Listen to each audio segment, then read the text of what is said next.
Cokrojoyo.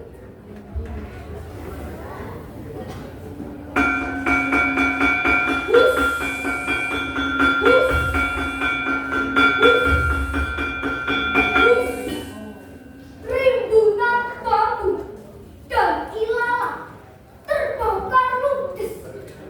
Namun Ki Cokrojoyo tidak turut terbakar.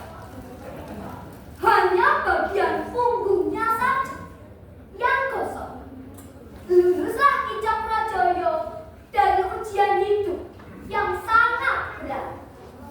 Karena itulah Ki Cokrojoyo diangkat menjadi seorang wali yang bergelar Sunan Geseng. Namun, kisah hidup Ki Cokrojoyo tidak hanya sampai di situ saja. Suatu hari, Sunan Kalijogo menemui Ki Cokrojoyo.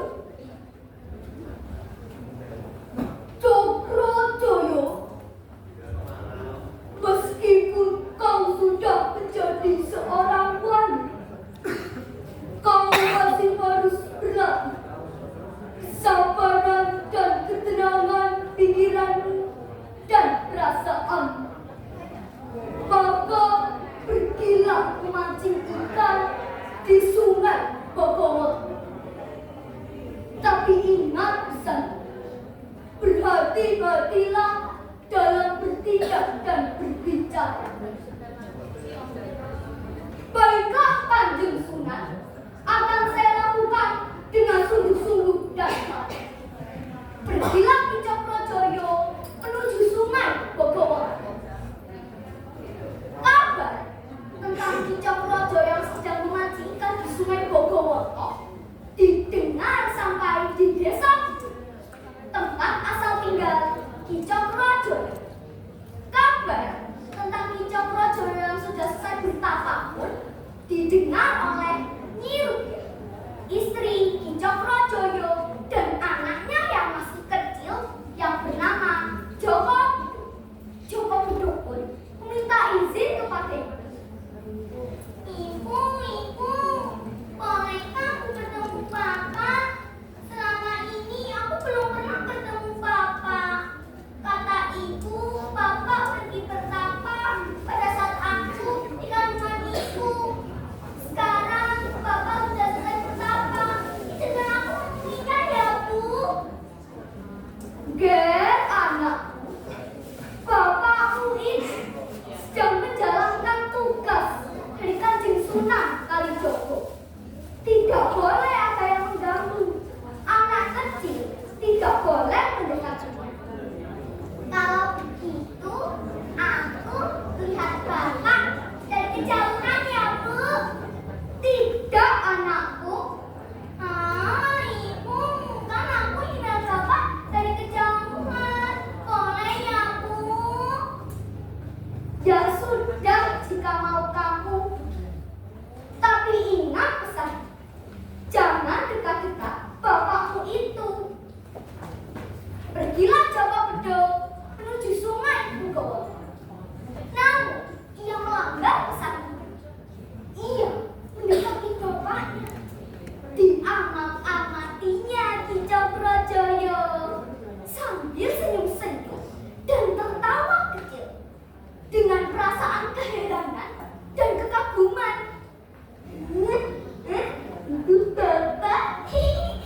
Bapak.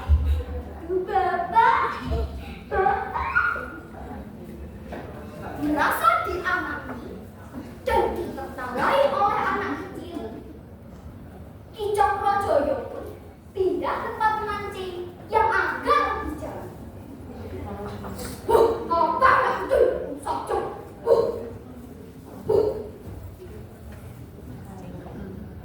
Namun cukup tetap ikuti. Bahkan berdiri di samping Ki Cokrojoyo dan menirukan gerak memancing ikan Ki Cokrojoyo.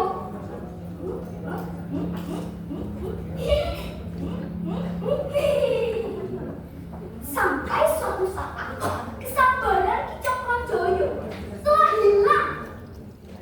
Gerak! Tidak tahu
ada anak yang berwajah seekor kera. Nyi Rubiah pun menjelaskan semuanya. Setelah mendengar penjelasan Nyi Rubiah, Ki Cokrojoyo pun menyesali perbuatannya. Oh, Geng, anakku, maafkan bapakmu. Bapakmu hilaf. Bapakmu telah melanggar pesan Kanjeng Sunan Kalijogo. Setelah kejadian itu, Ki Cokrojoyo pun menemui Sunan Kalijogo